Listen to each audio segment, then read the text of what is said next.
My son-in-law is an engineer, build bridges for a living, real smart with numbers and steel and all that. And one time, years back, he was explaining to me how a bridge worked, and he said something I ain't never forgot.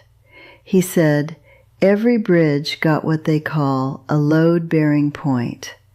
One particular spot, sometimes more than one, that's carrying more weight than any other part of the whole structure. And if that one point ever fail, don't matter how strong the rest of the bridge is, the whole thing can come down. And I sat there listening to him talk about steel and weight distribution, and I thought about my own family, and about a whole lot of families I known over the years, and I realized that's exactly what a scapegoat is, a family's load-bearing point. And I want to walk you through why so many families quietly build theyself around one, without a single person in that family ever consciously deciding to do it. See, every family got weight to carry. Old wounds, unspoken disappointments, a parent's marriage that wasn't happy, a secret nobody wants named, a pattern of addiction or neglect or fear that's been passed down generation to generation like an heirloom don't nobody asked for. That weight got to go somewhere. Can't just float in the air, unclaimed. So, without a single family meeting ever being called about it, a family will, quiet, unconscious, find the person best positioned to carry it and just lay it on them, bit by bit, year by year. And here's the thing about who get chosen for that job.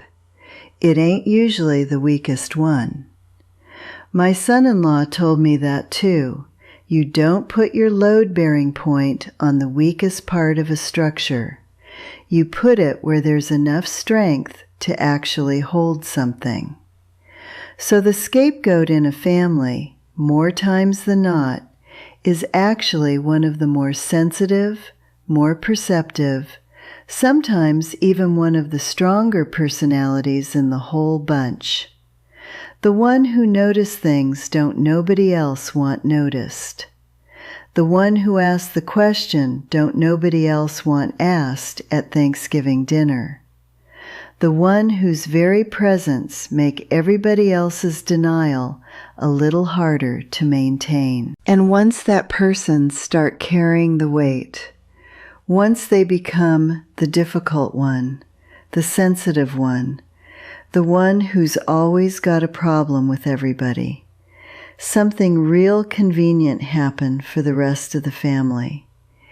Every other member of that structure get to stay steady, get to stay looking fine, looking functional, looking like ain't nothing wrong in this family at all, 'cause all the weight that should have been distributed across everybody got funneled down into one load-bearing point, carrying it alone, while everybody else walk across that same bridge like it's nothing.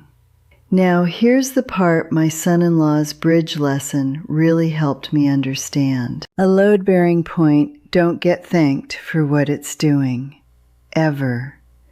Matter of fact, it usually get blamed for being under so much visible strain. Everybody can see the crack starting to show in that one particular spot. The scapegoat acting out, struggling, angry, depressed, whatever form the strain take. And the family look at that crack and say, see, that's the problem right there. That person is the problem. Completely missing that the crack ain't the cause of the weight. The crack is evidence of the weight, showing up in the one place strong enough to bear it and visible enough to show the wear. I want to say this part slow, 'cause I believe it's the whole heart of the matter. A family don't consciously choose a scapegoat out cruelty, most times. It happened out of a real deep discomfort with looking at the family's actual whole truth all at once. It's easier, a whole lot easier, to say, she's the difficult one, than it is to say, we got a pattern in this family, going back generations, that nobody's ever been brave enough to name out loud. Blaming one person is simple. Facing a whole system is terrifying.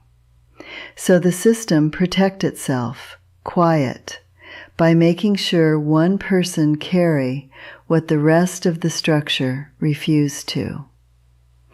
Now, what happened to that scapegoat? Over years and years of carrying weight that wasn't ever theirs to begin with? Same thing that happened to any load-bearing point pushed past its rating. It start to crack under strain that ain't fair, that ain't earned, that ain't even honest about where it come from. And the tragedy of it, the real tragedy, is that scapegoat usually start believing the family's story about him. Start believing they really are the difficult one, the broken one, the reason for all the trouble, when really they was just the strongest, most honest part of a structure that needed somewhere to put a weight it wasn't willing to carry together as a whole family out in the open. I asked my son-in-law that same conversation. What happened if you take the load off one point and finally spread it out proper across the whole structure, the way it's supposed to be distributed? He said the bridge gets stronger every time. Ain't no exception to it. Structural fact. I believe families work the exact same way.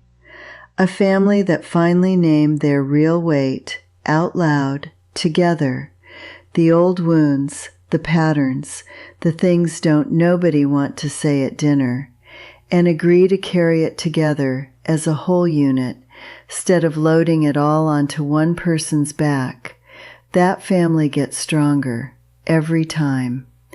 But it requires every single member being willing to pick up their own share. And that's a harder ask than most families ever get brave enough to make of theirself. If you the load-bearing point in your own family, if you always been the difficult one, the sensitive one, the one who's always got something to say, I want you to hear this plain. That weight was never fully yours to begin with. You just happened to be strong enough and honest enough to be the one holding it where everybody else could see the strain.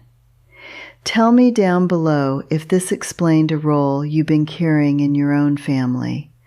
I read every one. I'll see you next time.